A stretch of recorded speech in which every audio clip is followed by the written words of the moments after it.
So Erica, what is Improvising Your Creative Life? Oh, thanks for asking, Sloane.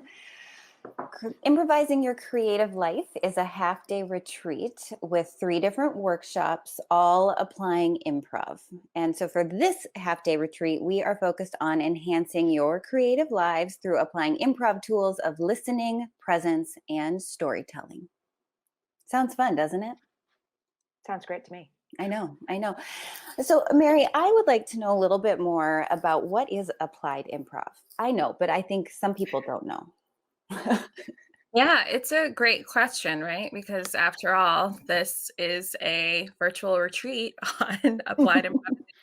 So we should probably tell you more about it. So for us, at least for me, applied improvisation also can be known as applied improv. Those two terms we'll use synonymously throughout this live and in our marketing and in our messaging. And it's about taking improv comedy concepts off stage and applying them to your everyday life. So in our half day retreat, we're going to apply improv to storytelling. We're going to apply improv to addressing bias. And we're also going to apply improv to increasing your confidence. And this will happen in workshops led by SME, which are Sloane, myself, and Erica. So Sloane, I'm curious if you could just share a little bit more about who is this half day retreat for? Like who are we trying to get to come to this? Yeah, that's also a great question. Thanks. And kind of generally speaking, this is great for any creative, whether you are a professional creative or a personal creative, meaning you are creative in your job or you're creative at home or both. And you are looking for creative spark and inspiration or more of that. You feel called to make connections with other artists and other creatives. You are ready to stretch your creative viewpoint. You want to push to expand your creative toolbox, and or you want to take your creative work to the next level. So very generally, that's who will benefit from this creative workshop. And you can see it's all under the umbrella of creativity. So, Mary, could you tell us though, like on a more kind of granular level, like who is this good for? Yeah, absolutely. For us, we welcome anyone who's 18 or older who considers himself a creative. You could be an innovator as well, or an artist, someone who's looking for connection and inspiration and new tools to expand your creativity toolkit.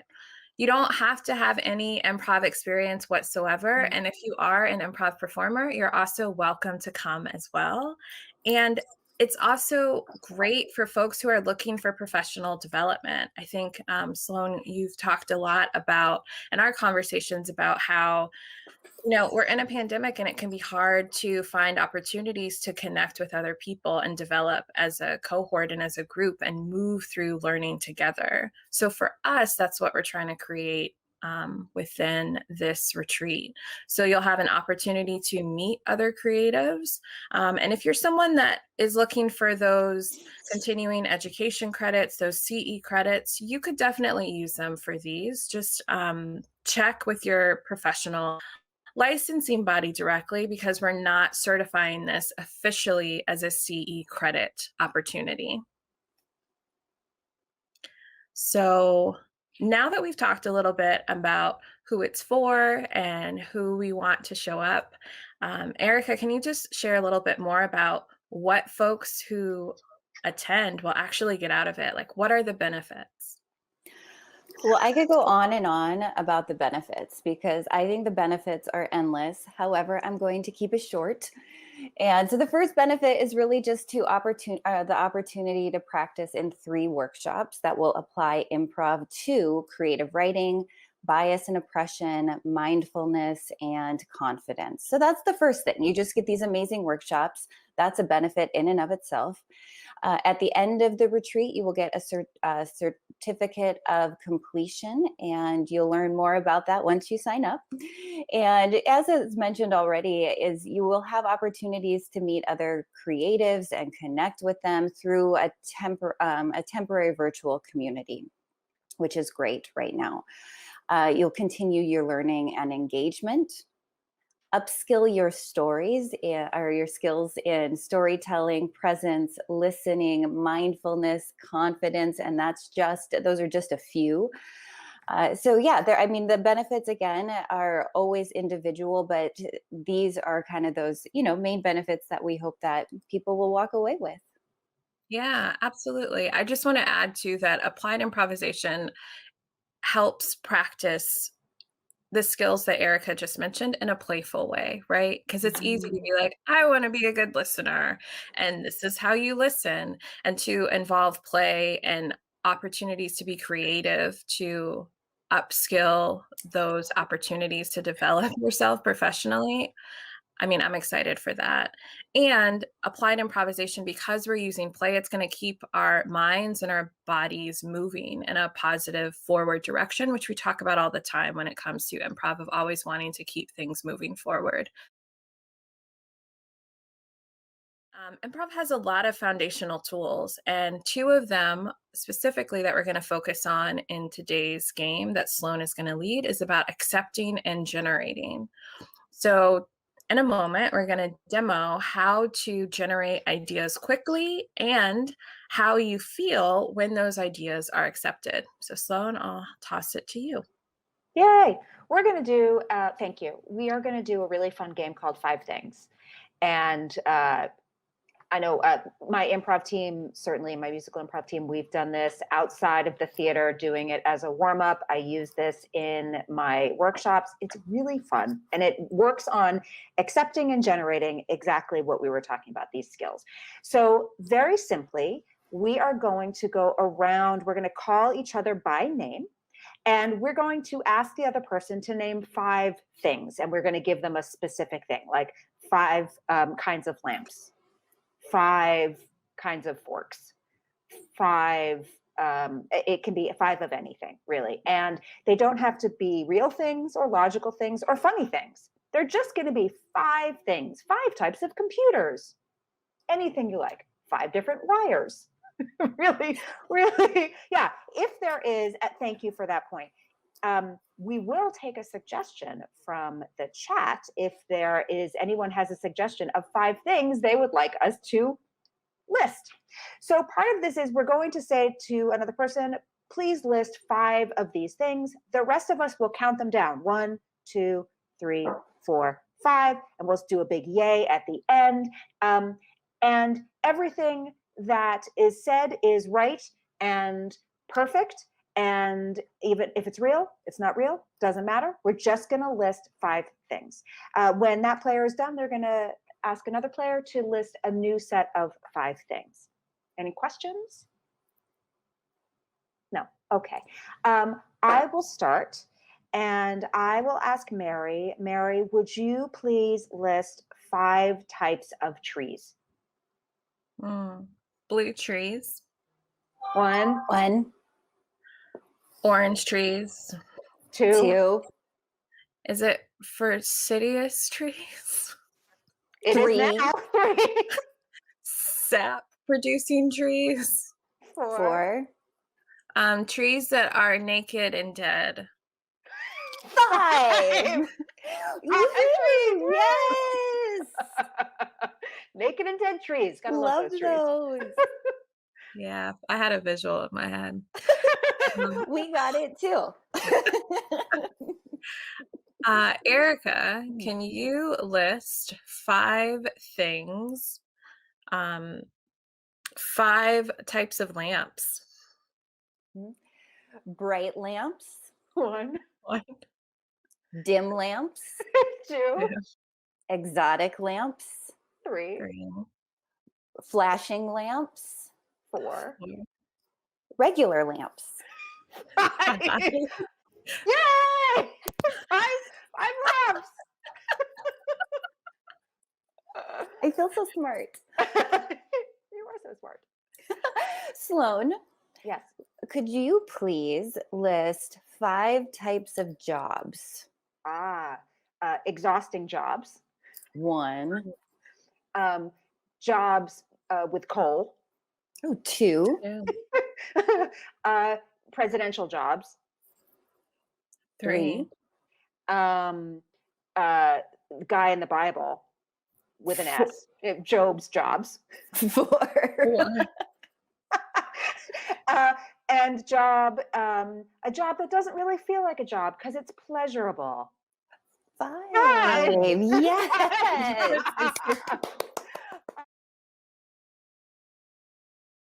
Let's debrief a little bit about how that was for you. How did it feel that all of your 5 things were completely correct and perfect? Good. It was, I think for me, especially with the plane, I started to think like, well, I would want to do this, but I should just say what I'm thinking and not overthink it and then just finish the sentence. And then I found myself still talking after my offers, which is okay, but it's something that I noticed that I did.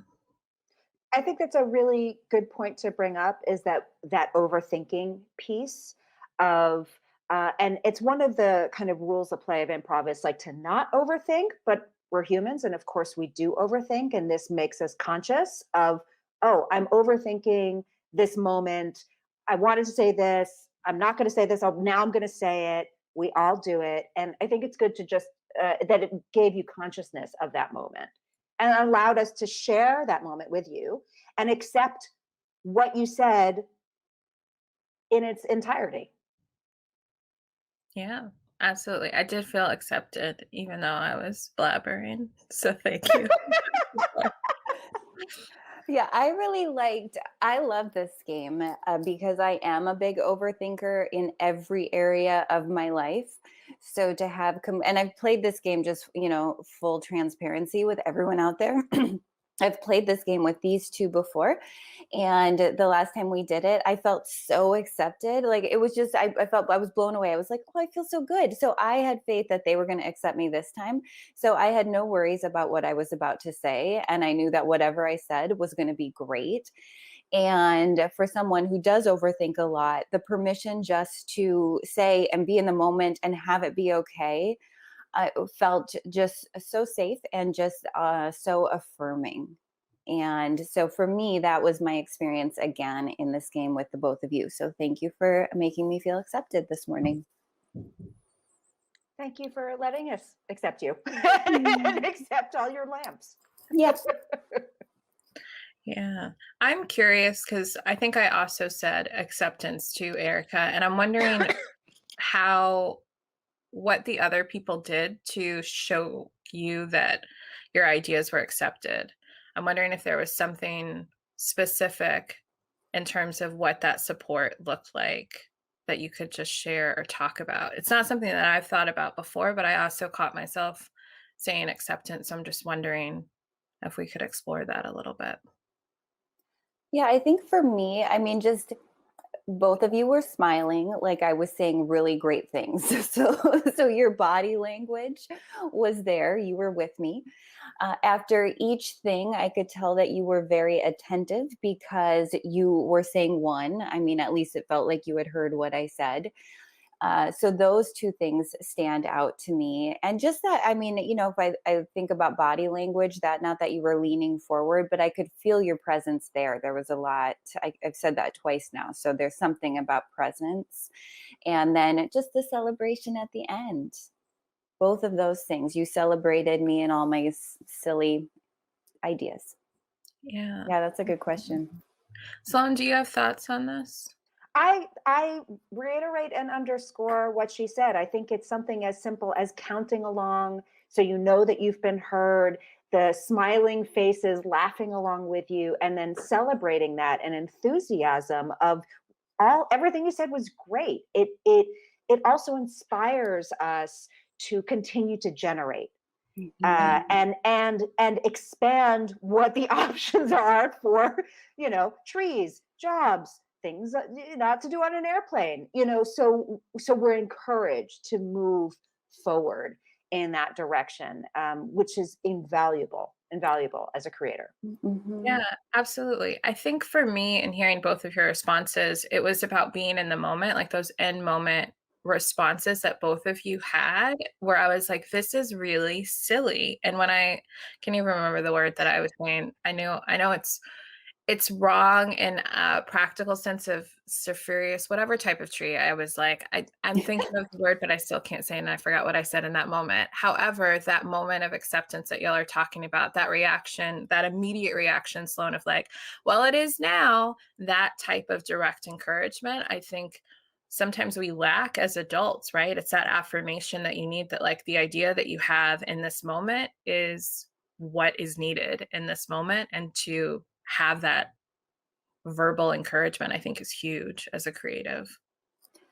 Well, and that made me think too about just, as a creative, how often have I, and maybe you can relate as well, had an idea and thought, oh, that idea is dumb.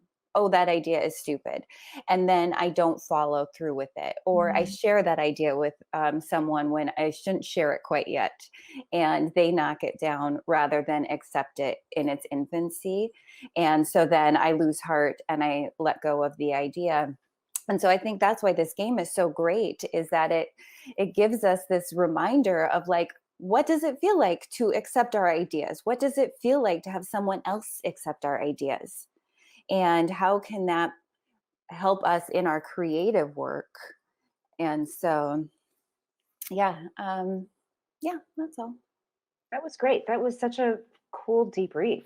Thank you, guys. Mhm. I think that answered all my debriefing questions. I mean, that was because it was about, I mean, we talked about both acceptance and accepting and generating, which those are, these core improv tools that we're going to be using and talking about during our conference. And here they are in a game as silly and as simple as naming 5 real or fictitious things, can do something so big if you let it.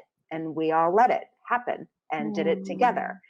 So we have the collective that we created in this moment as well to support one another, which is what you're going to get at our conference, our retreat. I love Love it. it. Speaking of, I think that there will now be a banner that shows when Improvising Your Creative Life is happening. It's happening on April 10th this year, 11 a.m. Eastern to 4 p.m. Eastern.